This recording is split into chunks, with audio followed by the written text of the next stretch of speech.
नमस्कार। छत्तीसगढ़ में 7 नवंबर को पहले चरण का मतदान हुआ।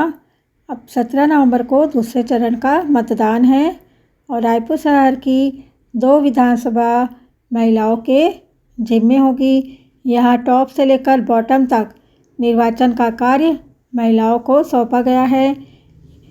यहाँ पर पीठासीन अधिकारी से लेकर जो सुरक्षा बल रहता है वो भी महिलाएं रहेगी।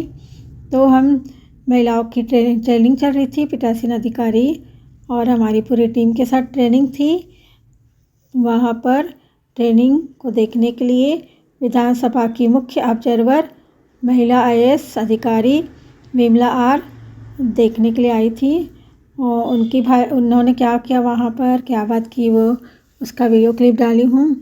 और साथ ही हम निर्वाचन क्षेत्र में जाएंगे तो किसी के साथ कुछ भी स्वास्थ्य की समस्या आ सकती है, मिर्गी, सांप काटना, हार्ट अटैक और पैरालिसिस, तो उस समय क्या सावधानी रखनी है, क्या करना है, उसके लिए एक महिला डॉक्टर ने भी हमें जानकारी दी। तो आज की वीडियो में ये दोनों क्लिप आप देखेंगे और मुझे आशा है आपको ये वीडियो देखकर मोटिवेशन मिलेगा, विशेषकर महिलाओं को जो किसी क्षेत्र में अपने आप को कमज़ोर समझती है। तो यहाँ पर पूरा जिम्मा महिलाओं को है और महिलाएं भी उत्साहित है। चुनाव एक रणभूमि है और हम सब पीठासीन अधिकारी महिलाएं उस रणभूमि में जीतने के लिए, संघर्ष करने के लिए तैयार है। महिला IAS विमला आर हमें कुछ समझाते हुए। Madam IAS madam Vimla ma'am वो खुद ही देखना चाह रही थी कि आप लोग की ट्रेनिंग कैसी चल रही है, तो वो आपको थोड़ा सा मार्गदर्शन भी देगी और थोड़ी देर ट्रेनिंग में अपना कीमती समय भी देगी। तो आप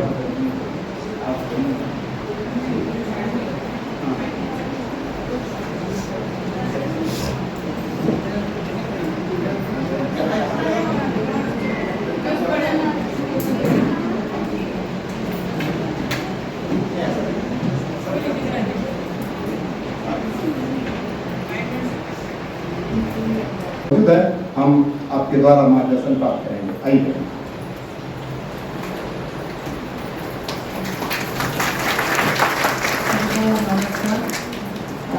आप लोगों में से कितने लोगों ने पहले PRO का काम किया है? पीठासीन अधिकारी। तो मेरा आपसे रिक्वेस्ट है कि पहले तो सारा किताब ठीक से पढ़िए। अक्सर हम लोग मोस्टली टीचर्स होंगे, पढ़ाने में व्यस्त रहते हैं और अपने स्कूल की प्रिपरेशन करते हैं, उसी तरह इलेक्शन की प्रिपरेशन करना भी बहुत ज़रूरी है। बिकॉज उसमें जो सब आपको साथ इतना अच्छा समझा रहे हैं, यहाँ पे एकदम डिटेल में बहुत अच्छा बता रहे हैं, तो वो उसमें हर चीज़ अच्छी तरह से लिखी रहती है। तो सिर्फ यहाँ इनके समझाने से जब आप वो पढ़ेंगे तो आपको ईजी लगेगा और आपको अच्छी तरह से समझ भी पाएंगे और कर भी पाएंगे। आप में से कितने लोगों ने, शायद मुझे नहीं लगता किसी ने इसे हैंडल किया, पहले ट्रेनिंग में किसी ने इसको देखा है कैसे फिट करना, ओपन करना? 1-2-3 मैडम ने देखे हैं और उन्होंने पहले शायद काम किया था। तो ये प्लीज़ समझ के ले लीजिए क्योंकि इसी का आपको नॉर्मली बाकी तो सारा फॉर्म भरने में मुझे नहीं लगता कुछ आपको तकलीफ होगी क्योंकि आप स्कूल में इतना मोस्टली टीचर्स हैं आप लोग, तो आपको तो ऐसे रिपोर्ट बनाना वगैरह इट्स वेरी इजी, कोई वैसा कुछ डिफिकल्टी नहीं होता। अगर कोई तकलीफ होती है नॉर्मली हमारे जैसे लोगों के लिए, इंक्लूडिंग माई सेल्फ, कि टेक्निकली हम लोग कैसे इसे एक साथ मैनेज करें, लगाए कैसे, बैलेट यूनिट क्या है, कंट्रोल यूनिट क्या है, वीपैट क्या है। मास्टर ट्रेनर्स हमारे इनके सपोर्ट से आप सभी जितने भी आए हैं ये हैंड्स ऑन ट्रेनिंग करेंगे। 2-4 पुरुष अधिकारी मुझे यहाँ भी दिख रहे हैं, तो प्लीज़ नोट कितने हैं, 1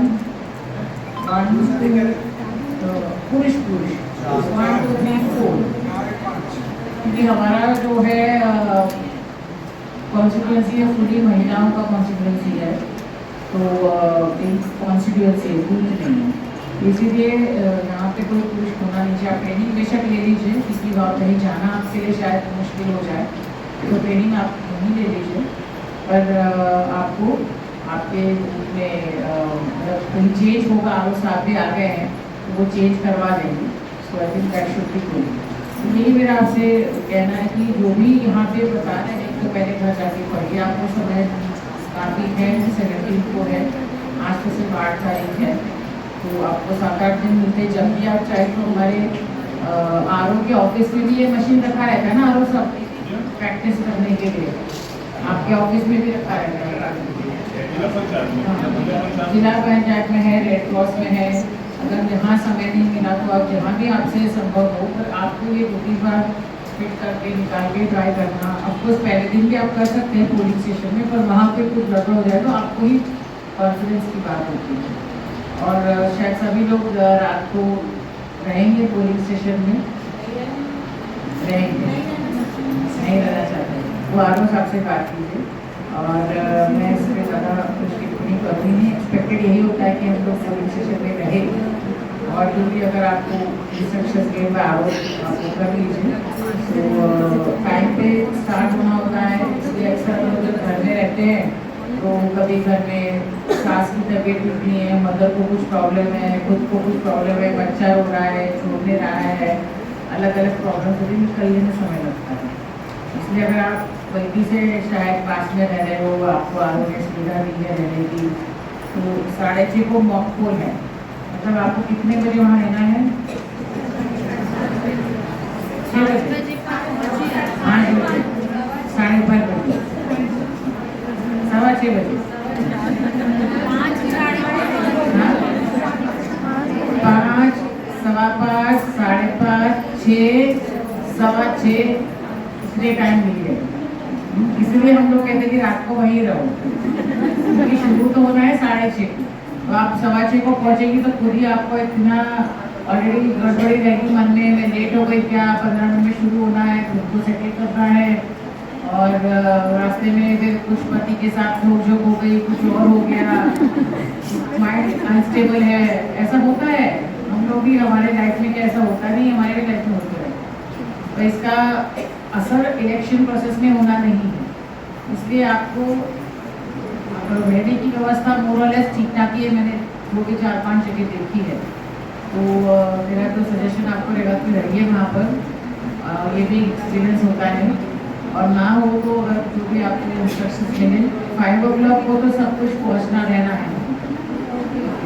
सो ऑल द बेस्ट। मेरा समय नहीं होगी ट्रेनिंग में, आप पूरा ट्रेनिंग कंप्लीट कीजिए और हैंड्स ऑन करिए। तो जिस दिन मैं आऊँ, जिस भी पोलिंग स्टेशन में ऐसा ना हो कि आपको करने को नहीं आ रहा है। सबसे प्रॉब्लम होती है सामान को गाड़ी तक लाना, वहाँ सामान पे गाड़ी करके फेंकना।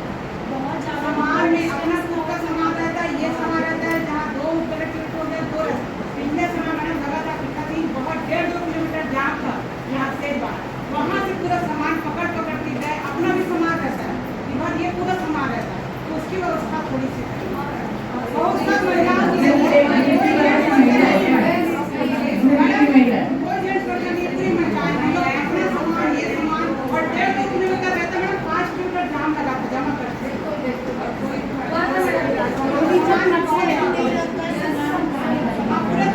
जमा करते समय या जाते समय, पहले जाने की बात करते हैं।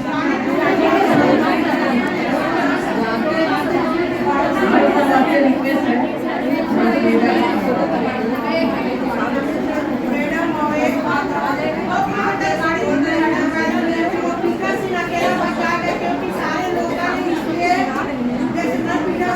मेरे साथ वाले सब तब तो मैं नहीं होगी चाहिए।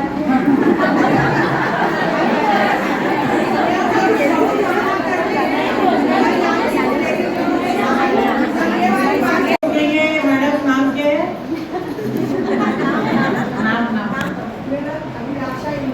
देखिए, अभिलाषा जी ने इतना अच्छा बताया है, और हमने उनके एक्सपीरियंस का रिस्पेक्ट करना चाहिए कि सभी हम लोग वहीं रहेंगे।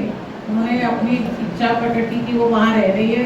अगर सभी लोग रहे तो सभी लोग रहेंगे, पर यहाँ पे सारे पीठासीनी हैं। 2 दिन है, आपके साथ वाला कल कौन से बताइए?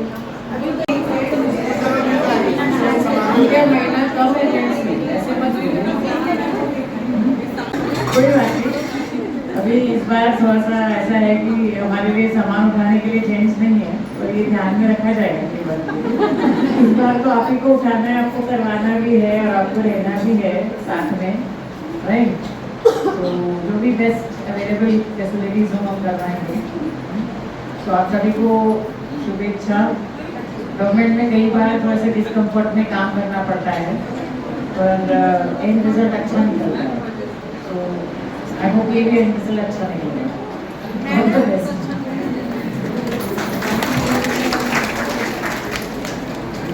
चलिएगा, जैसे चैलेंज कोर्ट के नौबत आ जाती है, वैसे भी चुनाव आयोग आपके लिए चैलेंज दिए हैं। इस समय देखेंगे कि पूरे देवी ग्रुप चुनाव कार्य को संपन्न कैसे करवाते हैं। तो कोई जान है भी या नहीं है ना। दूसरा क्या कि अगर चेहरे का आधा हिस्सा, एक हिस्सा मतलब एक साइड का पूरा हिस्सा सुन्न पड़ गया, मुंह जो है एक साइड का टेढ़ा हो गया, आपने कभी देखा भी होगा किसी को एक साइड का हिस्सा टेढ़ा हो जाता है, ठीक है। अगर व्यक्ति जो बात कर रहा है वो अचानक से उसकी जबान लड़खड़ाने लग जाए, वो अच्छे से साफ साफ बोल नहीं पाए, है ना, या वो खाना खा रहा है तो खत्म, ऐसा नहीं है। अगर आप व्यक्ति सही समय पे पहुंच जाए हॉस्पिटल, उसको इलाज मिल जाए तो वो ठीक हो सकता है। ऐसा नहीं कि जीवन भर के लिए है वो पैरालिसिस, ऐसा नहीं होता कभी।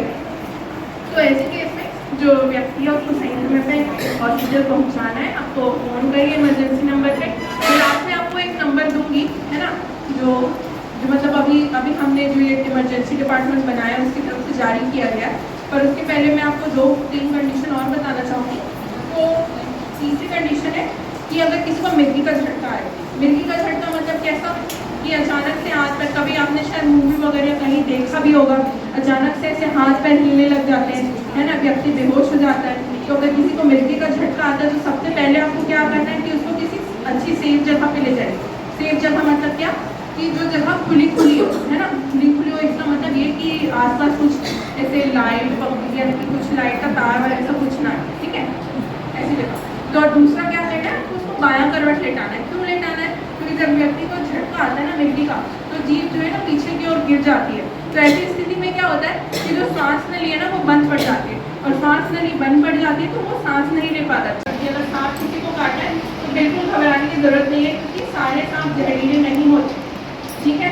लेकिन सांप जहरीला है या नहीं ये ना आप बता सकते हो ना मैं बता सकती हूँ। तो इसलिए हमको प्रिकॉशन लेके चलना है। किसी को सांप काट ले तो हड़बड़ाना नहीं है।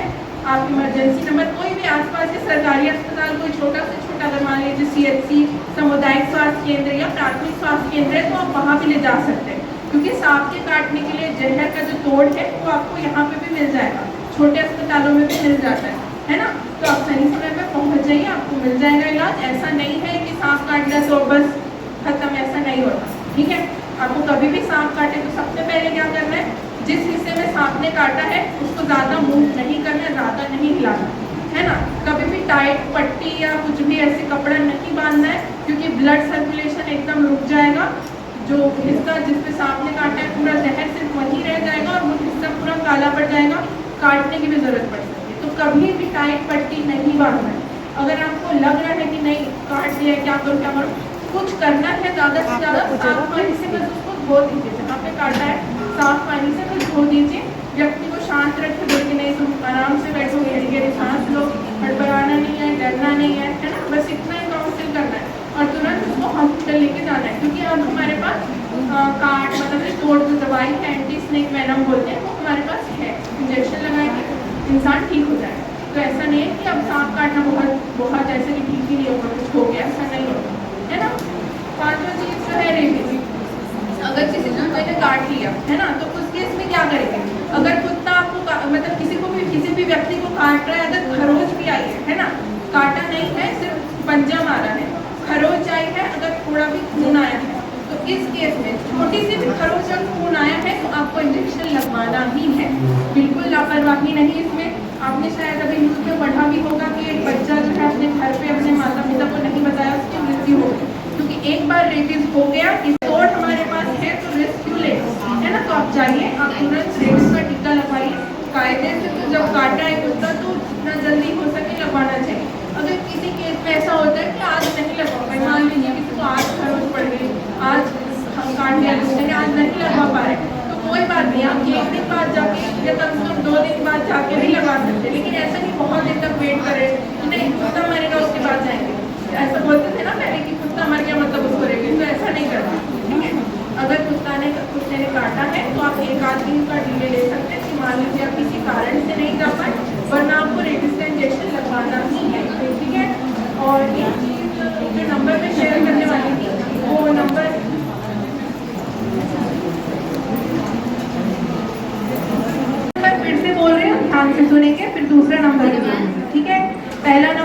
8770919342। हो गया? दूसरा नंबर रिपीट कर रही हूँ, ठीक है?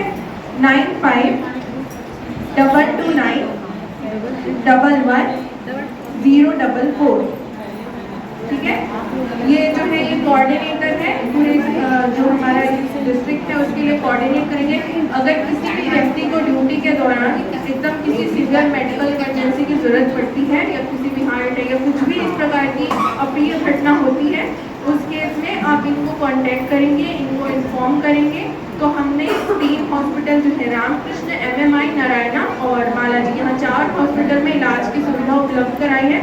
तो अगर इन 3 दिन के दौरान 3 दिन जब भी आप पेटी उठाएंगे वहाँ से लेकर जब आप पेटी वापस जमा करेंगे, है ना, तो उस ड्यूरेशन में किसी भी प्रकार की मेडिकल इमरजेंसी होने की स्थिति में इनके द्वारा अगर आप कोऑर्डिनेट करेंगे तो फ्री ऑफ कॉस्ट इलाज मिलेगा, ठीक है? ये हॉस्पिटल का नाम है, फ्री ऑफ कॉस्ट इलाज मिलेगा, ठीक है? Thank you.